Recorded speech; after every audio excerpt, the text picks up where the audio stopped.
Bom, gente, o objetivo desse vídeo é prosseguir em algumas dicas para o uso da simulação em PSPICE, e dessa vez nós vamos falar da simulação AC, da simulação que faz resposta em frequência de um circuito, né?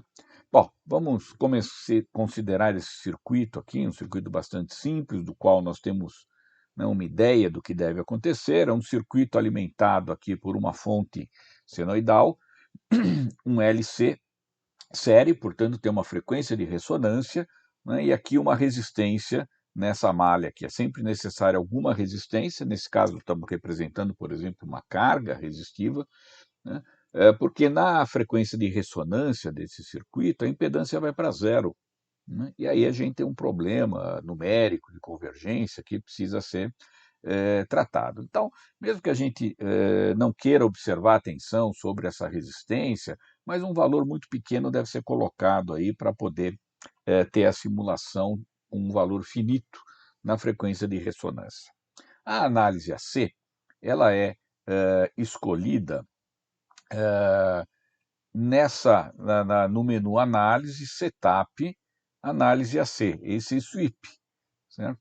A gente normalmente, para olhar no tempo, né, trabalha aqui com análise transiente, mas essa resposta em frequência a gente obtém aqui na AC Sweep, né? E aqui a gente coloca parâmetros, né, da frequência inicial, da frequência final, quantos pontos a gente quer. Eu estou selecionando pontos por década, porque normalmente a escala horizontal ela vem numa escala logarítmica. Então, é interessante usar pontos por década, porque ele vai ter um espaçamento igual de pontos ao longo de toda a frequência. Se a gente usa um espaçamento linear, por exemplo, e eu estou fazendo aqui uma escala de 10 a 100K, com 100 pontos, eu teria um ponto a cada 1 kHz, aproximadamente, né? Então, em alta frequência até vai ficar bom, mas em baixa frequência os pontos ficam muito espaçados. Então, eu sempre prefiro utilizar aqui, né, a fazer uma varredura por década, e eu defino o ponto por década, ou seja, de 10 a 100 Hz eu vou ter 100 pontos, depois de 100 a 1 kHz eu vou ter 100 pontos, e assim por diante, né?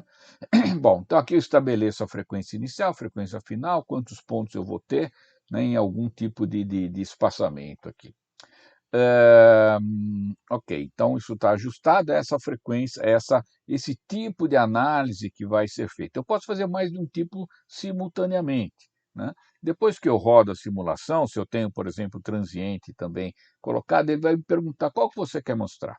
E aí você escolhe um ou outro, né? Mas vamos deixar só na varredura em frequência aqui, tá? Então, os meus componentes são esses aqui, né? Eu vou verificar o ajuste, então, aqui agora, isso é muito importante, dessa fonte. O parâmetro mais importante nesse teste é esse parâmetro AC, que na análise intransiente a gente nem coloca nada, porque se é uma análise transiente, ela não vai usar esse parâmetro, né? Quando a gente vai fazer a análise AC, esse parâmetro é necessário, porque é ele que vai ser buscado, né? Pode ser qualquer valor que nos interesse.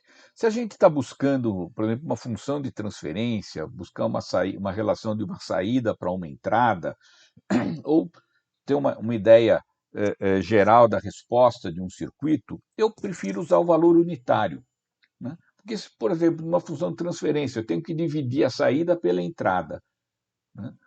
Mas se a entrada é 1, basta eu olhar a saída, porque eu já tenho a função de transferência, tá? Mas, de qualquer maneira, a função AC pode ser qualquer uma, né? Muitas vezes é conveniente usar valor unitário. Para que a simulação rode, a gente também deve colocar aqui o valor VOFF, né? Embora isso seja mais necessário na análise transiente, se a gente não colocar, em geral dá erro, né? Então, pode colocar VOFF, o valor que quiser, a amplitude da tensão, o valor que quiser, a frequência, o valor que quiser, porque se eu estiver usando a análise AC, isso não vai ser utilizado na simulação. Agora, se eu vou fazer uma simulação ao mesmo tempo AC e no transiente, aí esses valores aqui vão ser usados no transiente, né? Então, se eu for fazer as duas simulações ao mesmo tempo, eu já tenho que colocar os valores corretos aqui, inclusive fase da tensão, atrasos, né, outras grandezas que podem ter. Na análise AC, na verdade, esse aqui é o principal a ser feito. né? Bom, então esse aqui é o meu, o meu circuito. Está pronto, já defini o intervalo, eu faço a simulação, né? Vou olhar no probe agora para ver as saídas que foram obtidas, né? Então aqui está a minha tela do probe, eu já estou mostrando aqui a tensão de entrada, né? E a tensão em cima da resistência, certo? Na frequência de ressonância, que está nesse valor, que eu posso até medir exatamente aqui, né? Posso usar os cursores, né? E verificar exatamente esse valor, né? Devia dar 1, porque na ressonância o LC ali vai para 0. Bom, por que não deu 1? Porque eu não tenho, naqueles 100 pontos por década, a frequência exata da ressonância. Se eu voltar ali para a janela do esquemático, né, e modificar aqui para ter uma quantidade maior de pontos, eu vou colocar então agora 1000 pontos por década, né, e vou repetir a minha simulação. E vou ali agora novamente para o probe. Tá, olha lá, cheguei no 1. Tá? Porque agora com 1000 pontos eu tive a chance, né, um desses pontos bateu ali na frequência de ressonância, né, no qual a impedância do LC vai para 0, então eu tenho o valor, vamos dizer, correto agora da tensão no resistor na frequência de ressonância, ele é igual à tensão de entrada, que é o que está em vermelho aqui, constante, vale 1. Né? Repare que a escala aqui está logarítmica, né? Mas a minha escala aqui está linear. Se eu quero verificar isso aqui numa escala dB, ou numa escala logarítmica, eu posso simplesmente mudar a escala aqui desse, né, porque a gente tem a caixinha ali para modificar para a escala log, ou eu posso vir aqui editar esse ponto, vejo que tem aqui uma função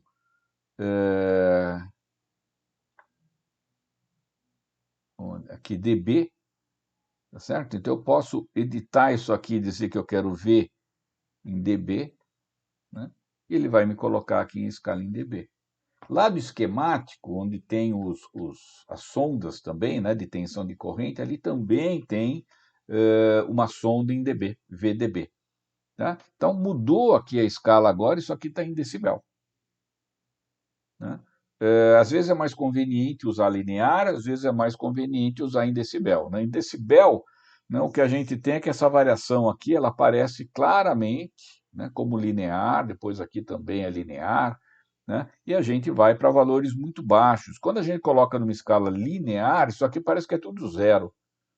Né? Mas, na verdade, tem esse comportamento que, às vezes, a escala em dB mostra mais claramente. Tá? Bom, essa é uma maneira. A gente pode também ver a fase da tensão que tem lá naquela resistência. Tá? Então, eu vou adicionar um plot aqui só para não misturar. Tá? E aqui eu vou colocar a fase dessa tensão. Né? Então, eu vou inserir aqui, né? Eu quero a tensão, a fase da tensão. Aí tem um operador aqui, assim como tem aquele operador VP, DB, desculpa, né? Tem esse operador P. Né? Então, eu posso pedir aqui, eu quero a fase de uma tensão, então é V. P, que eu estou indicando que é a fase que eu quero, daquela mesma tensão, que é no R1, no terminal 1. Opa. R1 no terminal 1. Está ali, esse traço aqui. Ó. Então, a fase é mais 90 e tem a ressonância, ela passa para menos 90. Então, eu consigo ver, né, tanto a fase quanto o módulo em dB ou módulo numa escala em volts ou em corrente, seja o que for. Né? E posso fazer mais coisa, por exemplo, se eu quero impedância, eu posso pegar a tensão e dividir pela corrente, e lá me dá impedância ao longo da frequência. Tá? Então, posso fazer operações aqui entre as formas de onda, né, para obter outros resultados que me interessem também. Tá bem? Bom, essa foi uma das análises, né, em frequência. Tem outra estratégia para fazer análise em frequência, deixa eu só limpar aqui, então, esse plot, tá, para já ficar pronto para a próxima simulação que nós vamos ver. Vou voltar ali para o esquemático, né, e vou agora aqui para um outro circuito que eu também vou fazer análise em frequência de uma outra maneira, como está aqui. Aqui eu estou usando esse bloco, que é o bloco Laplace, né? O bloco Laplace ele serve para a gente colocar a expressão de uma função em Laplace, uma função IS, S é o operador de Laplace, né? Que a gente obtém de uma função de transferência ou de uma equação diferencial a qual a gente aplicou a transformada de Laplace, né? E aí a gente pode editar. Aqui em cima eu edito o numerador, né? Eu posso escrever aqui 1 mais 2 vezes S mais S vezes S para dar um S ao quadrado, né? Bom, eu edito da maneira que eu quiser, né, colocando a função de transferência que a gente tem. E aqui embaixo eu coloquei, né, esse valor aqui, o que vem de default é 1 mais S, eu coloquei isso aqui, né, isso aqui representando, então, uma constante de tempo de um filtro passa-baixas. Essa função aqui é de um filtro passa-baixas, né? Eu preciso, para poder fazer a simulação no circuito, fechar aqui essa malha, então coloco uma resistência, eu estou usando uma resistência aqui de 1 kΩ, mas pode ser qualquer valor. Na verdade, o que eu estou interessado aqui é numa relação dessa tensão de saída para a tensão de entrada, que é a função de transferência. Como eu aqui já ajustei um valor unitário para a grandeza AC, que é a que vai ser variada em frequência, né, já está.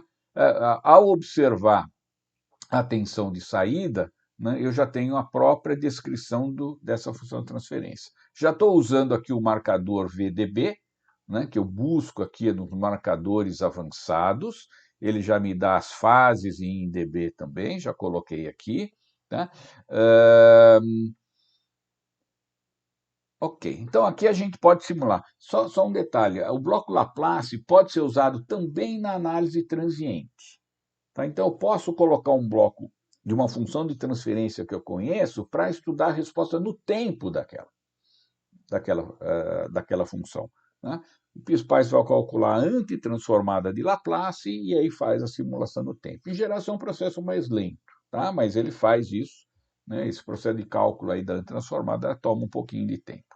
Bom, então vamos considerar então agora essa função. Tá? Isso aqui eu já rodei junto com outro, tudo no mesmo esquemático aqui por facilidade.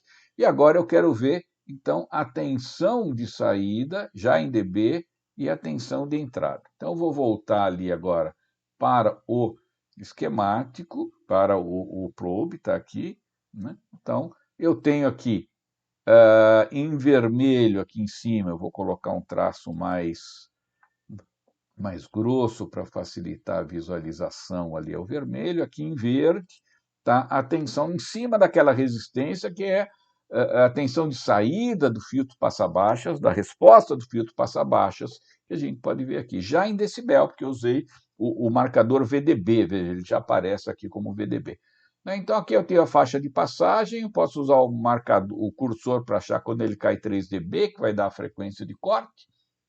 E depois é um filtro de primeira ordem, ele vai estar aqui atenuando 20 decibéis por década. Tá? É a função esperada. E posso incluir aqui também, no mesmo plot, ou num plot separado, a fase. Né? Se eu colocar aqui, eu vou colocar no mesmo local a fase, tá aqui, só para a gente ver como ele aparece. Né? Então, vai lá, ela sai de 0, vou trocar aqui a propriedade para ficar um pouquinho mais fácil de visualizar, né? Sai da fase 0 e vai para a fase menos 90, que é o que a gente espera de um filtro passa-baixas. Em baixa frequência, a fase é 0, ele passa o que tem na entrada e depois ele atenua e a fase gira 90 graus. Né? Eu posso colocar num plot separado, né, o que me for mais conveniente. Né? Então, essa é uma ferramenta também disponível no PSPICE, muito útil para quem trabalha na área de eletroonipotência, principalmente quando está estudando controladores, né, a resposta à função de transferência de uma fonte chaveada, por exemplo, né, e tem que projetar um compensador, a gente sempre trabalha no domínio da frequência em relação a isso, né, então a gente pode fazer bons usos aqui também dessa outra maneira que o PIS-PAIS nos oferece para fazer esses estudos. Espero que tenha sido útil para vocês que estão iniciando no uso desse simulador.